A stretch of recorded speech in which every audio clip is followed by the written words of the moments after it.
A black woman in first class is denied service, mocked, and told she doesn't belong, while the flight crew has no idea she's a CEO who signs their paychecks. I don't care what your ticket says. You need to move to economy where you belong before I call security. The head flight attendant's voice rang through the cabin, loud enough for every passenger in first class to hear, and the air froze as she jabbed a finger toward the back of the plane. Dr. Monique Sterling's hands trembled slightly as she gripped her boarding pass, her mind racing between fury and the bone-deep exhaustion of having to prove her worth yet again, while her eyes stung with tears she refused to let fall. Linda Patterson stood in the aisle with her arms crossed, her perfectly coiffed blonde hair catching the overhead light, radiating the confidence of someone who'd spent 15 years with Skyline Airlines and believed she was untouchable. What she didn't know was that the woman she was humiliating owned 73% of the airline, and in exactly 4 minutes, her entire career would implode. There's clearly been a mistake. Monique's voice was measured, professional. I'm in my assigned seat. 2A first class. Linda snatched the boarding pass from Monique's hand, barely glancing at it. These can be forged. I've seen it 100 times. People like you trying to sneak into first class. People like me. Monique's voice went quiet. Don't play dumb. Linda's lip curled. I know when someone doesn't fit the profile of our first-class clientele. Look at you. She gestured at Monique's simple black t-shirt and jeans. No jewelry, no designer bags, dressed like you just rolled out of bed. A white man across the aisle shifted uncomfortably. A woman in 3B looked away. Monique had flown from New York to Dallas. This connecting flight to Houston was the last leg of a brutal week. She'd dressed comfortably because she'd been in back-to-back board meetings, investor calls, and crisis management sessions. Her simple T-shirt cost $300, but she'd never felt the need to prove her worth through labels. Until now. I'd like to speak to the captain, Monique said quietly. Linda laughed. The captain? Honey, he's going to say the same thing I am. Now either you move voluntarily, or I'm calling airport security. Your choice. The second flight attendant, a younger woman named Amber, hovered nearby looking uncomfortable. Linda, maybe we should just check the manifest. I don't need to check anything, Linda snapped. I can see with my own eyes that she doesn't belong here. But this was only the beginning. Monique pulled out her phone. I'm calling customer service. Linda's hand shot out, knocking the phone from Monique's grip. It clattered to the floor. The cabin gasped. Did you just? Monique's voice shook with controlled rage. Oops. Linda's smile was vicious. Looks like you dropped your phone. Maybe if you weren't causing such a scene, you'd be more careful with your belongings. A businessman in 4C stood up. That's assault. I saw you knock it out of her hand. So, please sit down, Linda ordered. This doesn't concern you. It concerns everyone when you're assaulting a passenger. Linda's face flushed red. I did no such thing. She's being aggressive and refusing to comply with crew instructions. Security. She pressed the call button. We have a disruptive passenger in first class. Monique bent down to retrieve her phone, her hands shaking. This couldn't be happening. She'd built Skyline Airlines from a struggling regional carrier into one of the most profitable mid-sized airlines in America. She'd personally approved the customer service protocols that explicitly forbade discrimination, and now she was living proof that policies meant nothing without accountability. Amber approached cautiously. I really think there's been a misunderstanding. If we could just... Amber, get back to the galley, Linda commanded. I'm handling this. 2 airport security officers appeared at the aircraft door. We got a call about a disruptive passenger. The older officer looked around first class. Linda pointed at Monique. This woman is in a seat that doesn't belong to her. She's refusing to move and becoming aggressive. The officer turned to Monique. Can I see your ID and boarding pass? Monique handed them over, her voice steady despite her racing heart. My name is Dr. Monique Sterling. I'm in my assigned seat, 2A, first class. I've done nothing wrong. The officer examined her documents. These look legitimate to me. They are fake, Linda insisted. I've been doing this job for 15 years. I know a scammer when I see one. The officer said to Linda, her ID matches a boarding pass, which shows she's assigned to this seat. What exactly is the problem? The problem is she doesn't belong in first class. Look at her. The words hung in the air. The officer's expression changed. Are you refusing her service based on her appearance? I'm refusing her service based on the fact that she obviously can't afford this ticket and is trying to game the system. What she didn't know was who was watching. The captain emerged from the cockpit, a silver-haired white man in his late 50s named Captain Mike Reynolds. What's the delay? His voice was authoritative. Captain, we have a passenger who... Linda started. I'm in my assigned seat. Monique interrupted.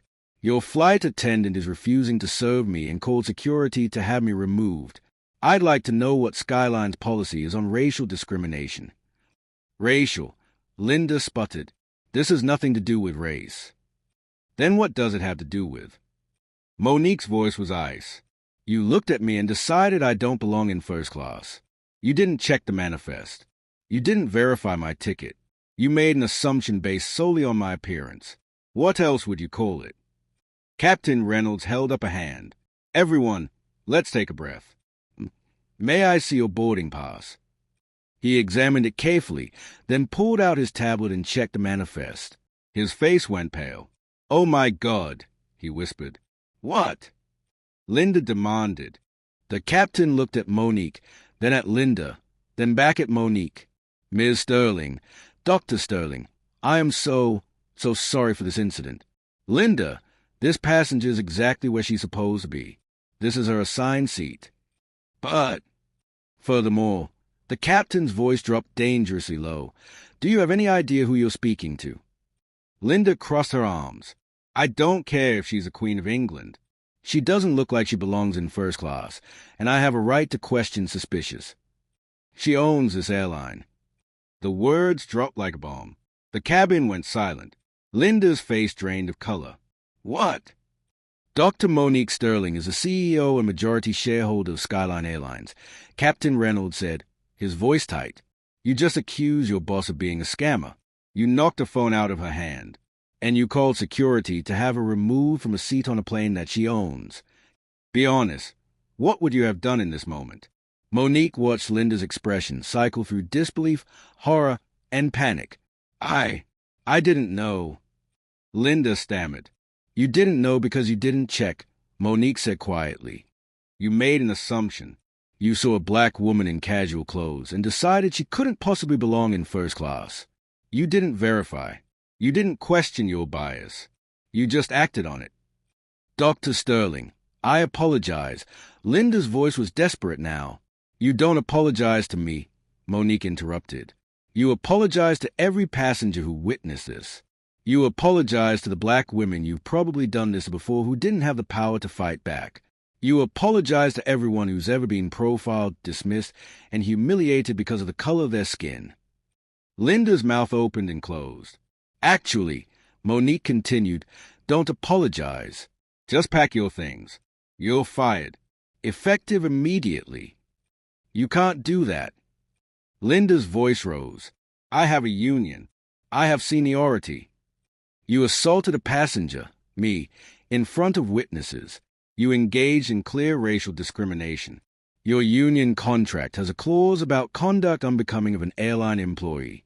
You violated it spectacularly. Monique's voice was calm, controlled. You're done. Captain Reynolds cleared his throat. Dr. Sterling, what would you like me to do? Continue the flight. I have a meeting in Houston that I can't miss. Monique looked at Linda. Get off my plane. If only she knew what was coming next. As security escorted a sobbing Linda off the aircraft, Monique sank into her seat, exhausted. Amber approached hesitantly. Dr. Sterling, I'm so sorry. I should have spoken up more forcefully. I should have... You tried, Monique said. She shut you down. But I appreciate that you questioned it.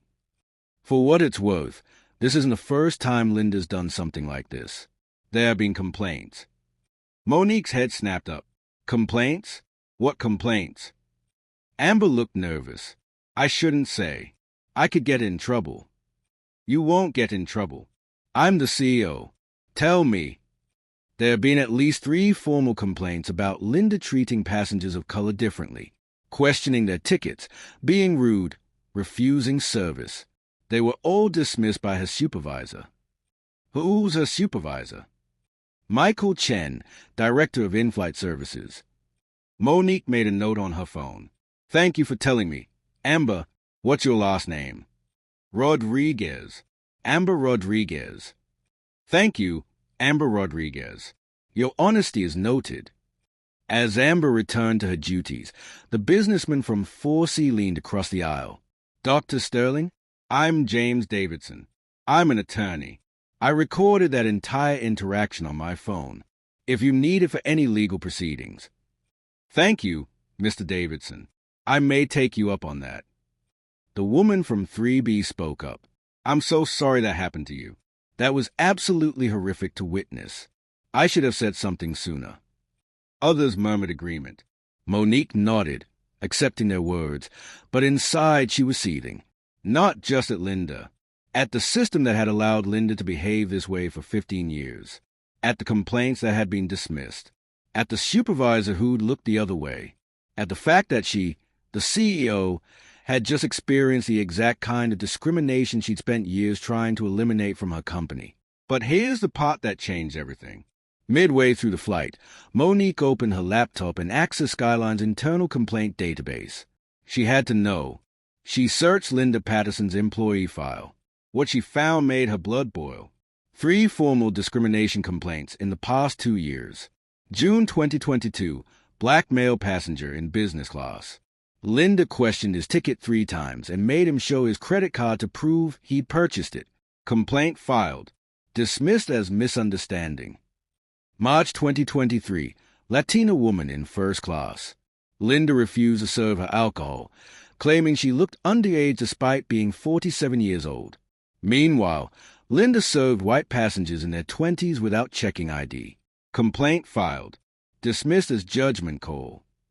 November 2023, black family with children in premium economy. Linda told them they were too loud and threatened to have them move, while white children running up and down the aisles were described as energetic. Complaint filed.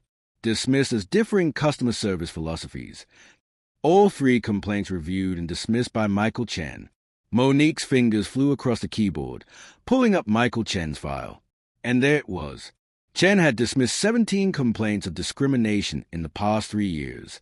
Not just against Linda, but against multiple flight attendants. The pattern was clear. Complaints from passengers of color were routinely dismissed, while complaints from white passengers were taken seriously and resulted in disciplinary action. Monique pulled out her phone and called her chief legal officer, David Park. David, it's Monique. I need you to pull every discrimination complaint filed against Skyline in the past 5 years. Every single one. I want to know who filed them, what happened, how they were resolved, and who made the final decisions. That's going to be a lot of files. I don't care. Get me everything by tomorrow morning. Is everything okay? Monique laughed bitterly. No, David. Everything is very much not okay. She hung up and continued digging. By the time the plane landed in Houston, she had a list of 8 employees who'd been the subject of multiple discrimination complaints, all still employed, all protected by supervisors who dismissed the complaints. Would you have let it go, or done what she was about to do? Monique deplaned to find her assistant, Marcus, waiting at the gate. How was the flight? He asked cheerfully. Enlightening, she said grimly. Marcus, clear my schedule for the next 3 days. Cancel my meetings. I need to be in the office, and I need legal, HR, and all department heads in a conference room tomorrow morning at 8 a.m. sharp. Marcus's smile faded. What happened? I just discovered that Skyline has a systemic discrimination problem, and I'm about to burn it down and rebuild it from scratch. The next morning, Monique stood at the head of a conference table surrounded by nervous executives. I'm going to tell you a story, she began. Yesterday, I boarded one of our flights from Dallas to Houston. I was in first class, a seat I paid for with my personal credit card because I wanted to experience our service as a regular passenger. She paused. I was accused of being a scammer. I was told I didn't belong in first class. When I tried to use my phone to call customer service, The flight attendant knocked it out of my hand. She called security to have me removed. And why? Because I'm a black woman wearing jeans and a t-shirt, and apparently that doesn't fit someone's idea of what a first-class passenger should look like. The room was silent. The flight attendant's name is Linda Patterson. She's been with Skyline for 15 years, and when I pulled her file, I found 3 formal discrimination complaints, all dismissed by her supervisor, Michael Chen. She clicked a button, and a presentation appeared on the screen, so I dug deeper. In the past 5 years, Skyline has received 247 discrimination complaints from passengers. Complaints about being treated differently because of their race, being questioned about their tickets, being refused service, being subjected to excessive scrutiny. Another click. Of those 247 complaints, 189 were filed by passengers of color. And of those 189 complaints, 94% were dismissed without investigation or disciplinary action. She let that sink in. Meanwhile, complaints filed by white passengers, 73% resulted in investigations and corrective action. Dr. Sterling, Michael Chen spoke up from the end of the table. I can explain. Can you? Can you explain why you dismissed 17 complaints of discrimination? Can you explain why Linda Patterson still has a job after 3 separate passengers reported her for racial profiling? Those complaints were exaggerated. Passengers sometimes misinterpret. Misinterpret being called a scammer. Misinterpret having their ticket questioned 3 times while white passengers are waved through. Misinterpret being told they don't belong. Monique's voice rose. I didn't misinterpret anything yesterday, Michael. I experienced exactly what those passengers described. What she didn't know was how deep the problem really went. David Park, the chief legal officer, stood up. Dr. Sterling, I completed the analysis you requested, and I need to show you something. He pulled up a new set of data. When I cross-referenced the discrimination complaints with our employee records, I found something disturbing. The employees who were the subject of the most complaints, they are also the ones who receive the highest performance bonuses and the most favorable route assignments. Monique's eyes narrowed. Show me. David clicked through slides showing employee performance reviews. Linda Patterson, excellent customer service skills. Always maintains high standards for first class. Translation, she keeps undesirable passengers out. Jake Morrison, another flight attendant. Strong attention to security protocols. Vigilant about suspicious behavior. Translation, he racially profiles passengers. Sarah Williams, maintained cabin order exceptionally well. Firm but fair with disruptive passengers. Translation, she targets families of color. It's a code, Monique breathed. They are rewarding discrimination by calling it high standards and security consciousness. It gets worse, David said grimly. I pulled the personnel files of the supervisors who dismissed these complaints. 4 of them have documented histories of discriminatory behavior themselves. One was sued at a previous airline for racial harassment. Another had 3 HR complaints at his last company. So we didn't just have a few bad apples, Monique said. We hired people with histories of discrimination, put them in supervisor positions, and created a system that rewards racial profiling. The HR director, Patricia Williams, looked like she might be sick. Dr. Sterling, I swear I didn't know. How could you not know? Monique's voice was sharp. You're the head of HR. Background checks are your responsibility. We use a third-party service for employment verification. I trusted. You trusted. And because you trusted instead of verifying, we've been perpetuating discrimination for years. How many passengers have we lost? How many potential customers have we traumatized? How many lawsuits are we facing? David cleared his throat. About that, I've identified at least 4 to 7 complaints that could form the basis of a class action lawsuit. If even a quarter of those passengers decide to sue, they'd be right to sue, Monique interrupted. We failed them. I failed them. She stood up and walked to the window, looking out over the Houston skyline. Here's what's going to happen. Michael Chen, you're terminated. Effective immediately. Security will escort you from the building. You'll receive severance as per your contract, but that's it. Michael stood up, face red. You can't do this. I absolutely can. You systemically dismissed discrimination complaints, created a culture that rewarded profiling, and violated every policy this company stands for. You're done. She turned to face the room. Every supervisor who dismisses a discrimination complaint without investigation is suspended pending review. Every employee who has more than 2 substantiated complaints against them is also suspended.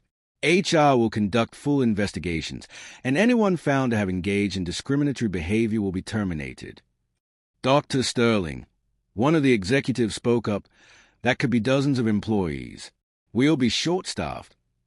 Then we'll hire people who can do the job without discriminating. I'd rather be short-staffed than be a company that traumatizes its customers. And just when things seemed to be reaching resolution, another bombshell dropped.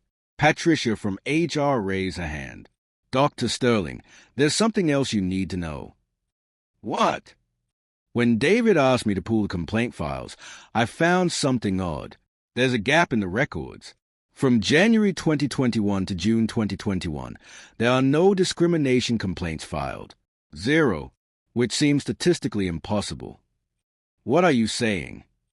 I'm saying I think complaints were deleted from the system. I contacted IT to see if they could recover deleted files, and she pulled up her laptop.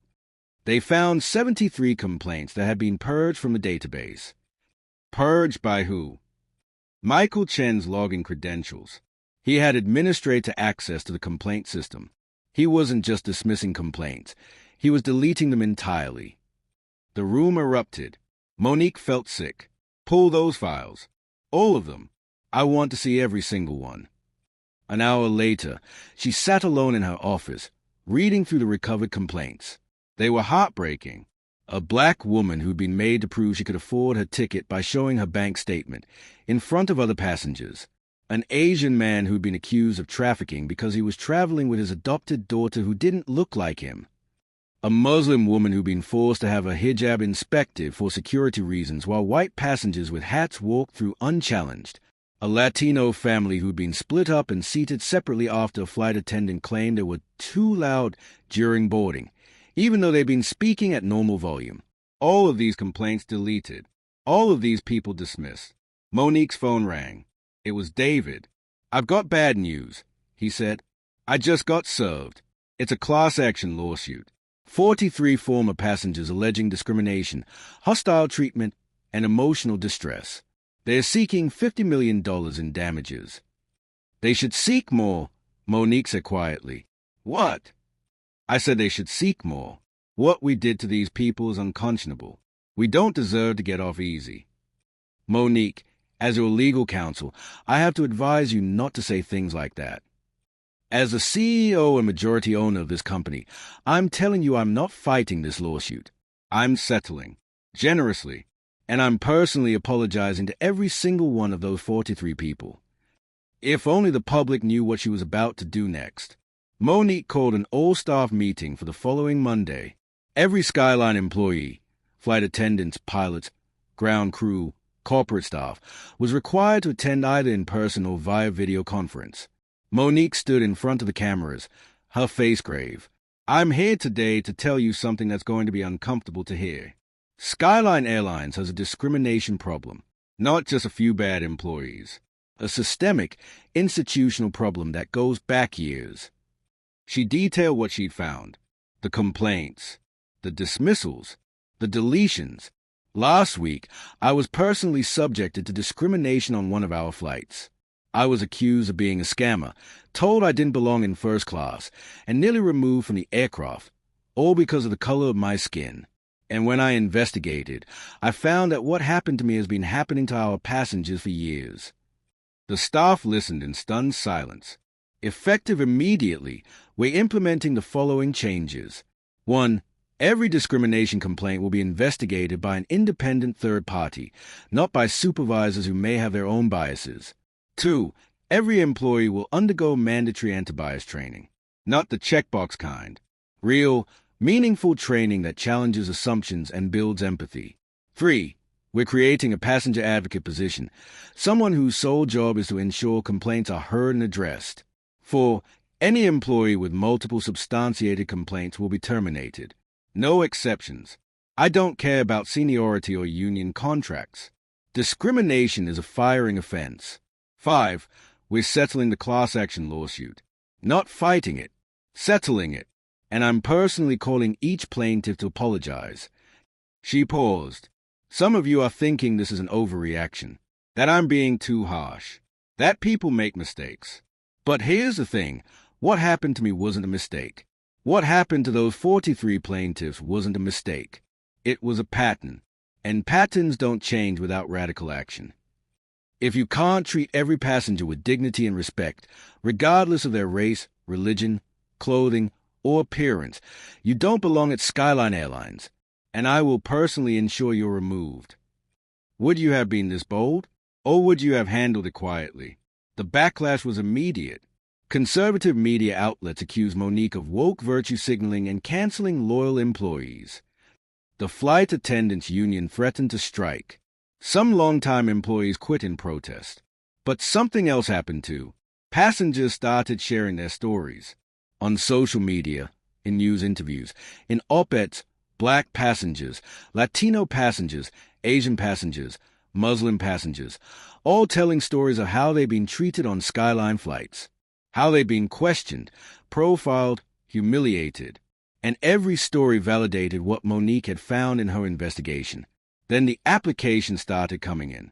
Pilots, flight attendants, customer service agents, from all backgrounds, who wanted to work for an airline that took discrimination seriously. I'm a Black woman who's dreamed of being a flight attendant.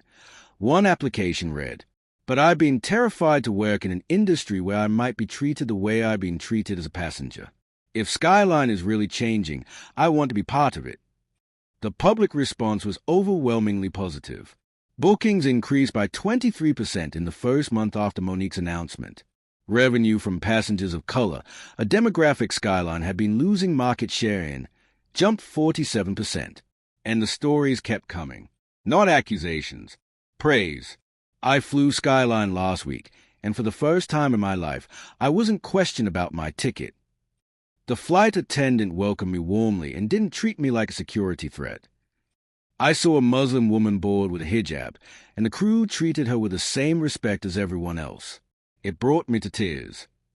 6 months after the incident, Monique sat in a conference room across from the 43 plaintiffs in the class action lawsuit. I asked to meet with you today to say something that should have been said a long time ago. I'm sorry. She looked at each of them. What happened to you on Skyline flights was wrong. Inexcusable.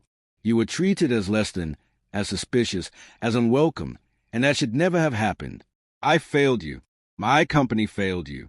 And no amount of money or policy changes can undo the trauma you experienced. A Black woman in her 60s spoke up. Why should we believe you? How do we know this isn't just talk? You don't, and you have no reason to trust me. But I'm asking you to judge us by our actions going forward. We've terminated 17 employees for discriminatory behavior. We've implemented third-party complaint review. We've created a passenger bill of rights. And we're donating $10 million to civil rights organizations that fight discrimination in travel. That's a start, the woman said. But it's not enough. You're right.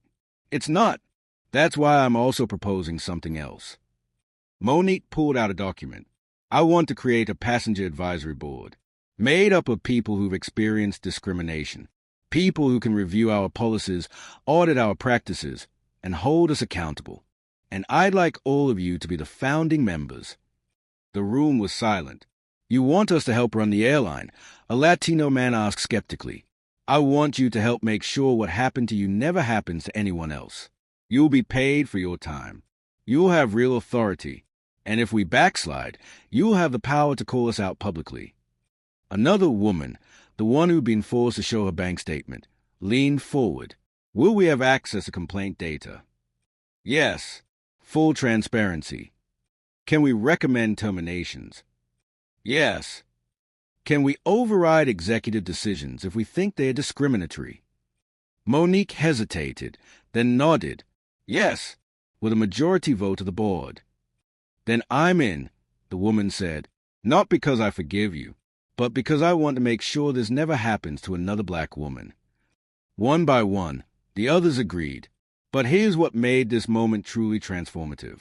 The Passenger Advisory Board's first meeting was contentious. They reviewed Skyline's hiring practices and found them lacking.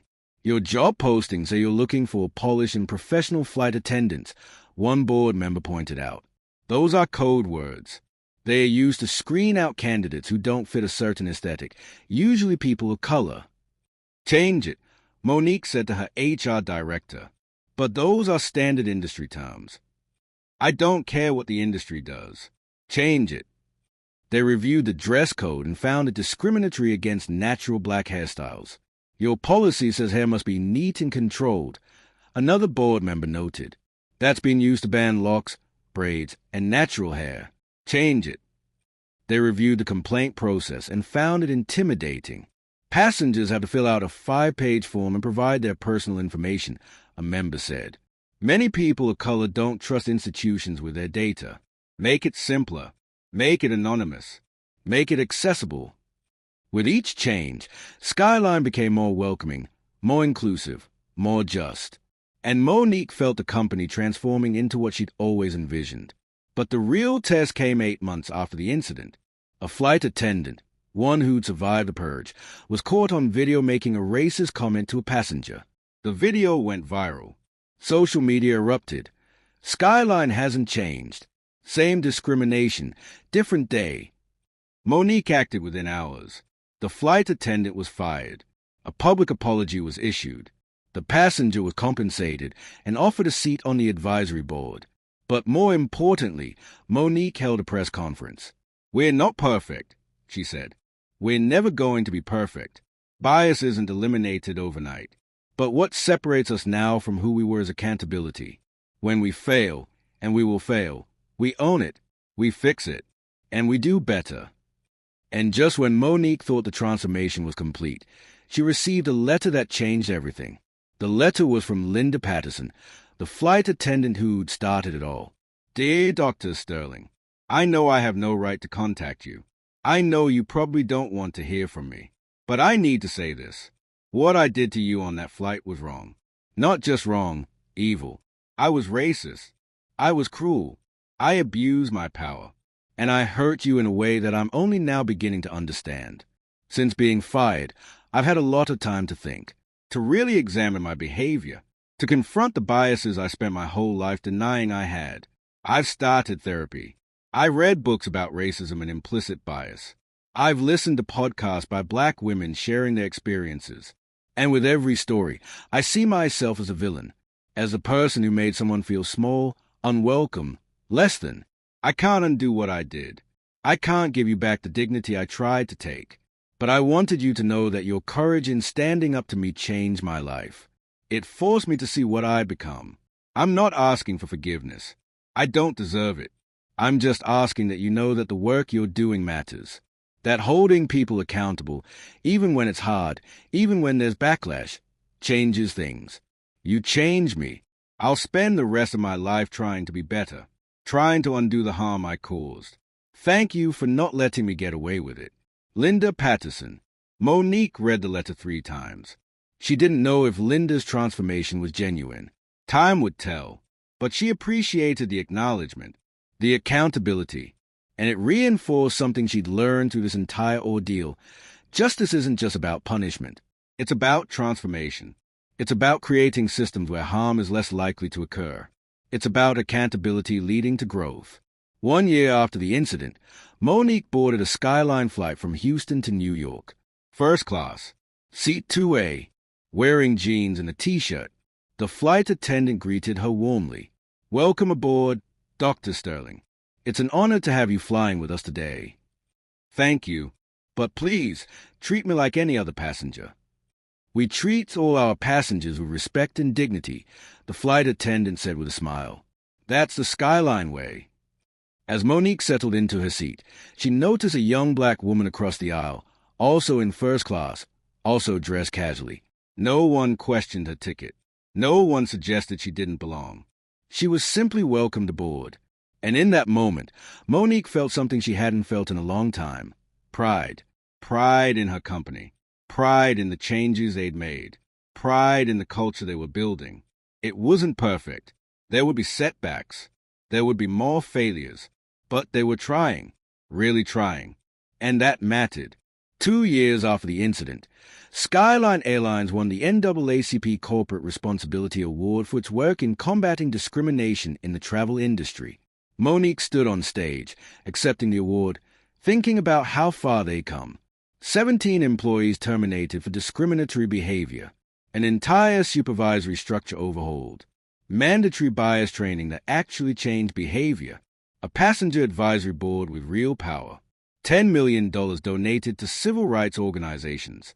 A 67% increase in passengers of color choosing Skyline. Industry-leading diversity numbers in hiring. But the statistic that mattered most to Monique: discrimination complaints down 89%, because fewer people were being discriminated against. After the ceremony, a young black girl approached Monique. "Ms. Sterling, I'm Jasmine. I want to be a pilot when I grow up. My teacher said you made it so people like me can work at airlines without being treated badly. Is that true?" Monique knelt down to Jasmine's eye level. "We're working on it, sweetheart. We're not perfect yet. But we're trying to make sure that when you grow up and become a pilot, and I believe you will, you'll be judged by your skills, not your skin color." "Thank you," Jasmine said. "I was scared before, but now I'm not." And that, Monique realized, was the real victory. Not the award, not the revenue increase, not even the policy changes. The real victory was a little girl who no longer felt afraid to dream. 3 years after being humiliated on her own airline, Monique Sterling sat in her office reflecting on the journey. She thought about Linda Patterson, the flight attendant whose racism had sparked a revolution. She thought about the 43 plaintiffs who'd been brave enough to share their stories. She thought about the employees who'd been fired, the systems that had been dismantled, the culture that had been rebuilt from scratch. And she thought about all the black women who'd come before her, the ones who'd been discriminated against but didn't have the power to fight back, the ones who'd been told they didn't belong and had no choice but to accept it. Her victory wasn't just personal. It was for every black mother who'd been questioned while traveling with her children, for every black professional who'd been made to prove they could afford their ticket, for every black traveler who'd been treated as suspicious instead of welcomed. Monique had learned something profound through this ordeal. When you have power, you have a responsibility to use it for those who don't. When you experience injustice, you have an obligation to ensure others don't face the same. And when you see a broken system, you have a duty to fix it, even when it's your own system. Discrimination thrives in silence. It flourishes when good people look away. It persists when those with power choose comfort over confrontation. But it dies when someone says, "No more." Monique Sterling said no more. And in doing so, she reminded every black woman watching that dignity is non-negotiable, that you don't have to accept being treated as less than, that your presence in first class, in boardrooms, in positions of power, in any space you choose to occupy, needs no justification. You belong because you're there, and anyone who suggests otherwise has revealed their own limitations, not yours. Linda Patterson learned that the woman you underestimate might be the one who owns a building. The passengers who'd been discriminated against learned that their complaints mattered, that their experiences were valid, that justice was possible. And Skyline Airlines learned that doing the right thing wasn't just moral, it was profitable. Because when you treat all people with dignity and respect, they choose to do business with you. But the most important lesson belonged to Monique herself. Change is hard. Accountability is uncomfortable. Confronting bias, even in your own organization, is painful. But it's necessary. Because every time we look away from injustice, we become complicit in it. And every time we speak up, we create space for others to do the same. Monique Sterling could have quietly fired Linda Patterson and moved on. Instead, she tore down a system that had been harming people for years. She didn't just get revenge. She got justice. And she reminded us all that sometimes the person being discriminated against has more power than the discriminator realizes. The question isn't whether you'll face discrimination. The question is, what will you do about it? Will you accept it? Or will you burn it down and build something better? Monique Sterling chose fire. And from the ashes, she built an airline where everyone, regardless of race, religion, or appearance, could fly with dignity. That's not just a business victory. That's a revolution.